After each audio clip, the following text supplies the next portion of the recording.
He canceled our anniversary dinner 2 hours before we were supposed to leave. I didn't cry. I didn't argue. I didn't even sound disappointed. I went alone. When he came home that night and saw the photo on the table, he didn't yell. He didn't ask questions. He just went completely silent. And that silence told me everything I needed to know. If you're watching this, you might think this is a story about revenge. It isn't. You might think it's about a woman snapping. It's not that either. It's about a moment so quiet that it split my life in two, and how I finally understood what I'd been refusing to see. Let me take you back. Slowly, because nothing about this happened all at once. That evening started like any other weekday. The kind that doesn't feel important until years later, when you replay it in your head and realize it was the last time you believed a certain version of your life. I remember standing in our bedroom, smoothing down a dress I'd bought weeks earlier. Navy blue. Simple. The kind of dress you choose when you want to look like yourself, but slightly more hopeful. We were supposed to celebrate our 4th anniversary. Nothing extravagant. Just dinner at a small restaurant downtown. The one with low lighting and a quiet corner booth we always asked for. We'd joked about ordering dessert first. We'd planned it a month in advance. At least, I thought we had. My phone buzzed while I was fastening my necklace. His name lit up the screen. I smiled before I answered. That detail still bothers me. "Hey," he said. His voice was rushed, distracted. He told me something had come up at work. Last-minute issue. He'd be late. Maybe too late. He said he was sorry. He said we could reschedule. He said all the right words in the wrong order, like someone reading from a script they didn't write. I remember looking at myself in the mirror while he talked. I looked calm. Too calm. My face didn't match the way my chest felt. I told him it was fine. That's the part people always pause on when I tell this story. Why didn't I push? Why didn't I get angry? Because I didn't want to be the kind of woman who begged to be prioritized. And because, deep down, I already knew pushing wouldn't change the truth. It would only make it louder. After we hung up, I sat on the edge of the bed for a long time. The apartment was quiet. His side of the closet was half open, shirts neatly arranged, like proof of a life that looked orderly from the outside. I could have taken the dress off, ordered takeout, pretended the night didn't matter. Instead, I picked up my purse. The restaurant was 15 minutes away. I walked, even though I could have driven. I needed the air. I needed the time to think without admitting that I was thinking. When I told the hostess it was just me, she hesitated. Just for a second. Then she smiled and led me to a small table near the window. I sat down, folded my hands in my lap, and ordered exactly what I would have ordered if he were there. And before the food arrived, I took one photo. Not for social media. Not to make a point.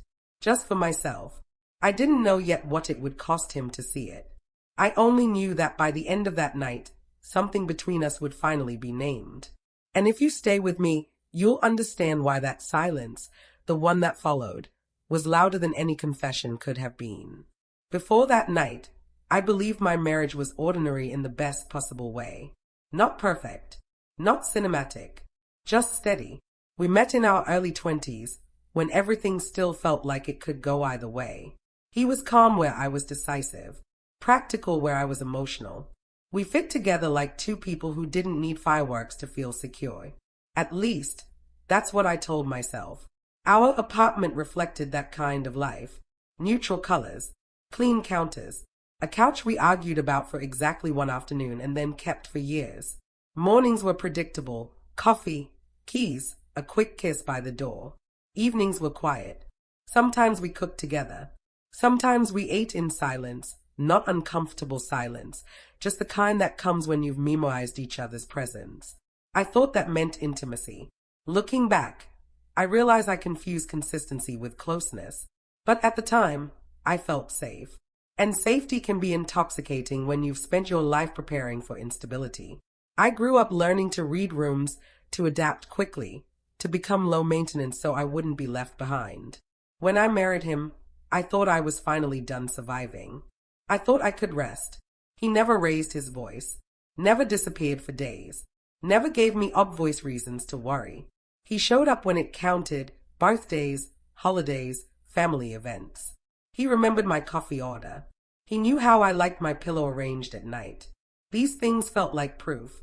So when small changes started creeping in, I dismissed them as adulthood. He began working later. Or at least, that's what he said. His phone was always face down, but I told myself that was just a habit. He laughed less, listened differently, like his attention had developed a slight delay. Sometimes I'd be talking, and he'd nod a second too late. Sometimes I'd ask a question and get an answer that didn't quite match. Not wrong, just adjacent. I didn't want to interrogate that feeling. We'd sit at opposite ends of the couch, legs not touching, both scrolling on our phones. I noticed it once, then twice. Then it became normal. And normal has a way of numbing your instincts if you let it. Our anniversary plans were my idea. I suggested the restaurant weeks ahead of time. He agreed immediately. No hesitation. No excuses. That felt reassuring. I took that as confirmation that I was imagining things. I even told a friend, casually, "We're doing great. Just busy." I remember how confidently I said it. Like saying it out loud made it true. But there were moments. Tiny ones. The kind you don't bring up because you can't articulate why they bother you.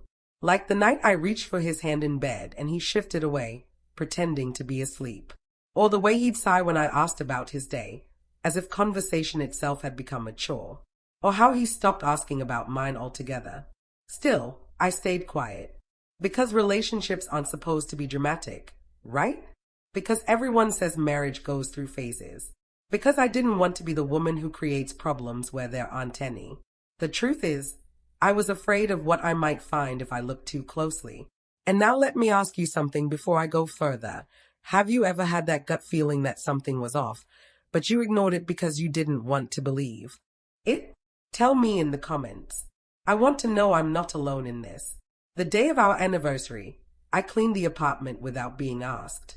I lit a candle in the living room even though we wouldn't be home before dinner. I moved through the day with this quiet hope that felt fragile, like glass. When his cancellation came, it didn't feel like a surprise. It felt like confirmation. And what scared me most wasn't that he canceled. It was how easily I accepted it. Because some part of me had already started preparing for what came next, even if I wasn't ready to admit it yet. After he canceled, the apartment felt too still. Not empty, just paused, like it was holding its breath, waiting for me to decide what kind of woman I was going to be next. I moved slowly. I took my time putting on my shoes. I checked my reflection one more time, not to fix anything, but to study myself. I was looking for something, maybe disappointment, maybe anger. What I found instead was a kind of quiet alertness, like a switch had flipped. The walk to the restaurant gave me space to think, whether I wanted it or not. Every step felt deliberate. I replayed his tone in my head, the way he'd said my name at the start of the call. Too careful, too smooth, the kind of voice you use when you're managing a situation, not sharing one. Halfway there, my phone buzzed again. A text from him. Still stuck. Might be a long night. I'm really sorry. I stayed at the screen longer than necessary. Not because I didn't know how to respond, but because I noticed something I hadn't before. He didn't ask where I was. No, are you still home? No, did you already leave? Just an assumption that the plan was over. I typed back, it's okay. Be safe. That was it. At the restaurant, the hostess seated me by the window. As I waited, I became acutely aware of couples around me. Not in a bitter way. More like an anthropologist observing familiar behavior from a distance. Hands brushing. Inside jokes. The choreography of shared history. When my food arrived, I realized I wasn't hungry. I ate anyway. Slowly. Methodically. I let myself sit in the discomfort instead of rushing through it. That's when I noticed him. Not my husband. Someone else.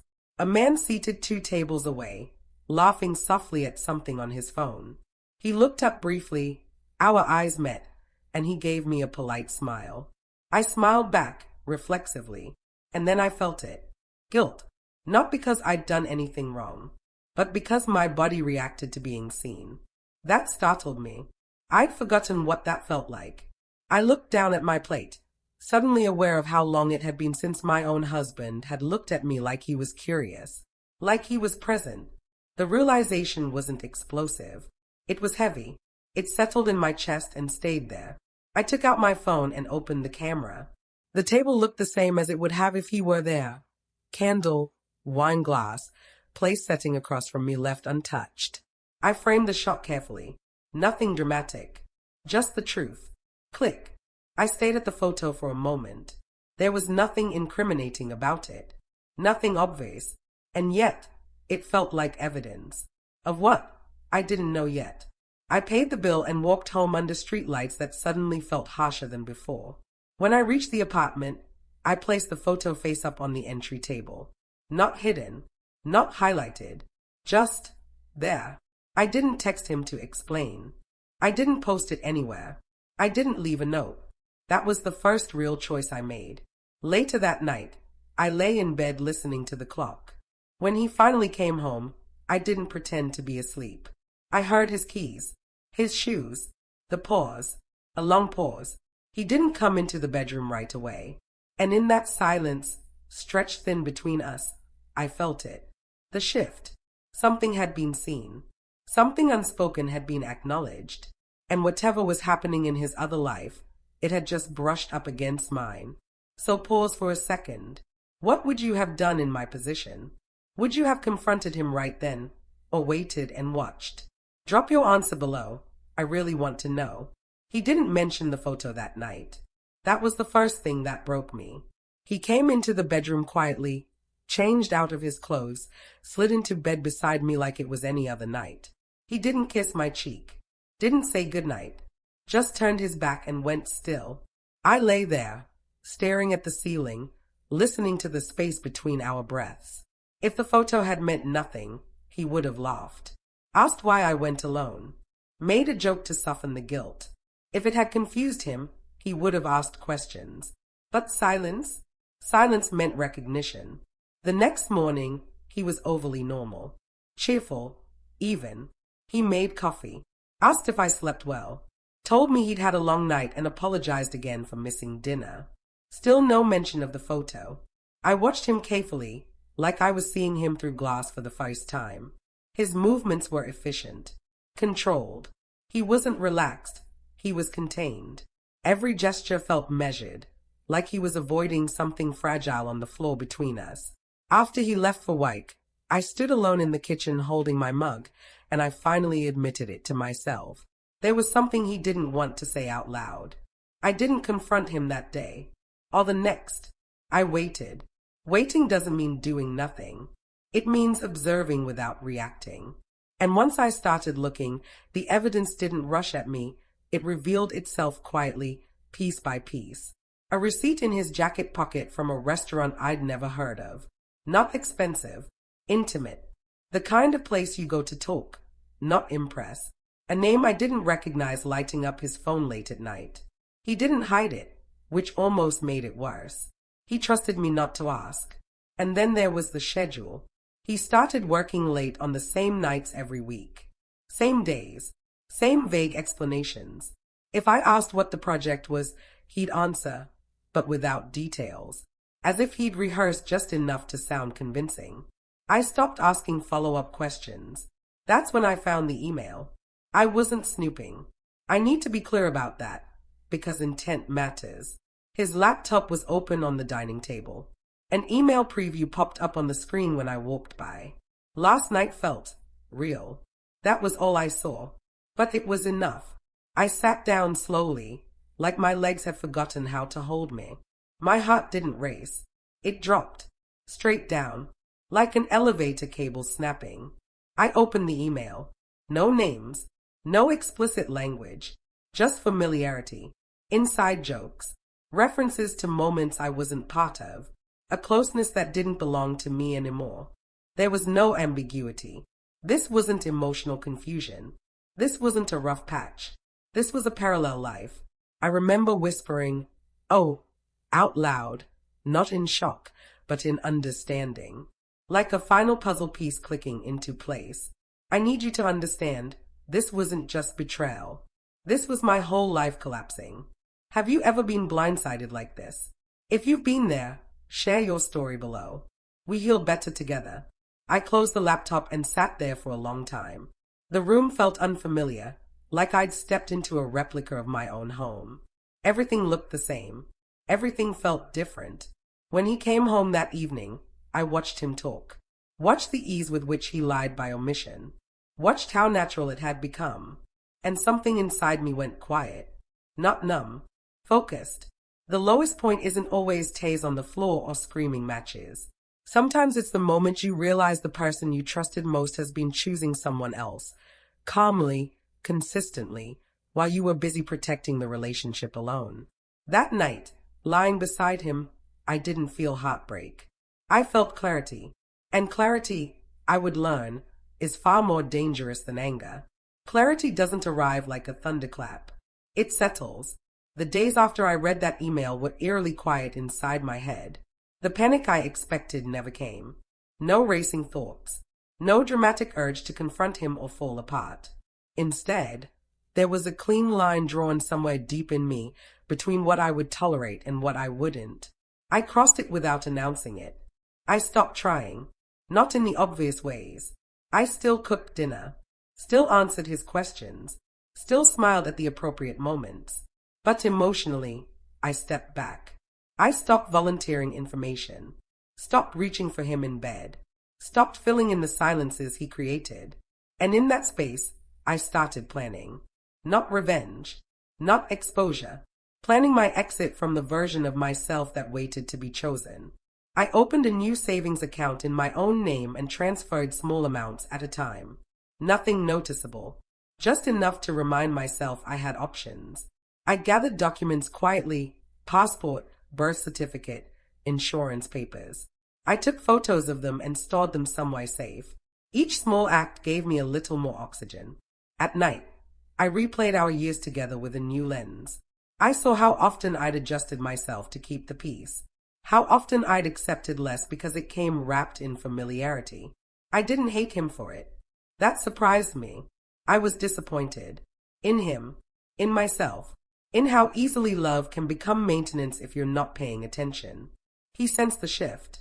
He started asking if I was okay. Started bringing home flowers for no reason. Started suggesting date nights. The timing would have been laughable if it hadn't been so sad. I realized then that he wasn't afraid of losing me. He was afraid of being seen. And that changed everything. I didn't confront him with the email. I didn't mention the photo again. I let him sit in the discomfort he'd created, wondering how much I knew. Wondering how close I was to the truth. Control, I learned, doesn't come from yelling. It comes from restraint. I began imagining a future that didn't include him, not dramatically, but practically. Where I'd live, what my mornings would look like, how quiet my life might be without the constant undercurrent of doubt. For the first time in years, the idea of being alone didn't scare me. It felt honest. There was one final thing I needed, though. Not for him, for me. I needed to know if he would ever choose the truth on his own. So I waited. I watched how many chances he had to come clean. How many open doors I left. I noticed everyone he walked past. By the end of that week, my decision was no longer emotional. It was ethical. I wouldn't beg for honesty. I wouldn't compete with another woman who didn't even know me. And I wouldn't burn my own dignity to force a confession. Enough was enough. Here's where I made my choice. Do you believe in revenge or in walking away? When someone destroys your trust, what's the right move? Comment below. I want both sides. Because what came next wasn't loud. But it was final. I didn't plan a speech. I didn't rehearse lines in my head or imagine how his face would look when everything collapsed. I waited for a moment that felt clean. Ordinary. The kind you can't accuse of being dramatic later. It came on a Tuesday. He was sitting at the kitchen table, scrolling on his phone, half listening to the news. I set my bag down, took a breath, and placed the printed photo from the restaurant in front of him. Not aggressively, not ceremoniously, just there. He froze. Not confusion, not curiosity, recognition. He didn't pick it up. He didn't ask where it was from. His thumb hovered over his screen like his body had forgotten its next instruction. I sat down across from him. Silence stretched. This is what our anniversary looked like, I said. Calm, even, like I was stating the weather. He swallowed. Hard. I didn't think you'd go, he said. There it was. Not I'm sorry. Not I messed up. Just surprised that I'd stepped outside the role he'd assigned me. I nodded. I know. His eyes finally met mine. And for the first time in months, he looked unsure. I didn't raise my voice. I didn't accuse. I asked one question. Are you going to tell me about her? The room went very still. He opened his mouth, closed it, ran a hand through his hair. All the practiced composure drained out of him at once. I didn't mean for it to happen, he said. I stood up. That sentence, the universal anthem of men who think intention matters more than impact, landed exactly where it belonged. Nowhere. This is the moment everything changed. So let me ask you, are you rooting for me right now, or do you think I went too far? Tell me in the comments. I can take it. I don't need details, I said. I don't need excuses. I need honesty. Once. He looked down at the table, at the photo, at the proof that his two lives had collided. It's been a few months, he admitted. It wasn't supposed to be serious. I felt something loosen in my chest. Not relief. Release. I picked up the photo, folded it once, and slipped it into my bag. I already know enough, I said. That picture wasn't for you. It was for me. He stood then, panic surfacing. He reached for my arm. I stepped back. I'm staying with my sister, I said. I'll come back for my things this weekend. Emily. I held up a hand. No, I said. Not loudly, just firmly. You don't get to pull me back into a conversation you avoided when it mattered. His mouth moved, but no sound came out. For the first time, silence belonged to me. I walked out without slamming the door, without tears, without needing his reaction to validate my decision. And as the hallway door closed behind me, I didn't feel victorious. I felt free. The days after I left blurred together in a way that felt both exhausting and gentle. I stayed with my sister at first. She didn't ask many questions, and I loved her for that. She let me talk when I was ready. She let me be quiet when I wasn't. Some nights we watched television and said nothing at all. That silence felt different, earned, not imposed. I went back to the apartment exactly once. It was strange how quickly it stopped feeling like home. The walls were the same, the furniture untouched, but the air felt used. I moved through the rooms methodically, packing only what mattered. Clothes, books, a framed photo from before we were married, back when our smiles still held curiosity. I didn't take the wedding album. Not out of bitterness. It just didn't belong to the woman I was becoming. He wasn't there when I packed. That was intentional on my part. I didn't need another conversation that went in circles. I left my keys on the counter and closed the door gently, like I was tucking something in for the last time. We spoke later, briefly, logistically. He apologized in the way people do when they run out of denial but haven't reached accountability yet. I listened. I accepted the apology without accepting him back. That distinction mattered. Some mornings I woke up with a dull ache in my chest, not longing, but grief. Grief for the version of my life I thought I was living. Grief for the years I spent negotiating my needs instead of naming them. Other mornings, I felt light, almost suspiciously so, like my nervous system was finally getting a break. I moved into a small apartment on my own. Nothing fancy, but every decision inside it was mine. Where the couch went, what time I ate dinner, how loud the music played. Freedom showed up in small, almost boring ways. And I realized something important. I didn't miss him. I missed the certainty I thought he gave me. Looking back now, I wonder if I'd do it the same way again. What about you? Was the pain necessary to become who you are today? Let me know below. There were moments I questioned myself. If I should have fought harder. If walking away too calmly made it seem like I didn't care. But caring loudly doesn't make love real. And staying quiet doesn't make you weak. I started therapy. I learned how early I'd been trained to accept emotional distance as normal. How easily I equated being chosen with being worthy. None of that was his fault alone, but it was my responsibility to heal. And I did. Not all at once. Not dramatically. Just steadily. I ran into him once, months later, at a grocery store. He looked older, tired. He asked how I was.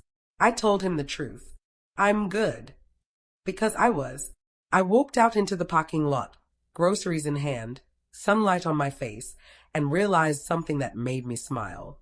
The photo on that table wasn't the end of my marriage. It was the beginning of my honesty. There's a strange peace that comes after you stop trying to be understood by someone who benefits from misunderstanding you.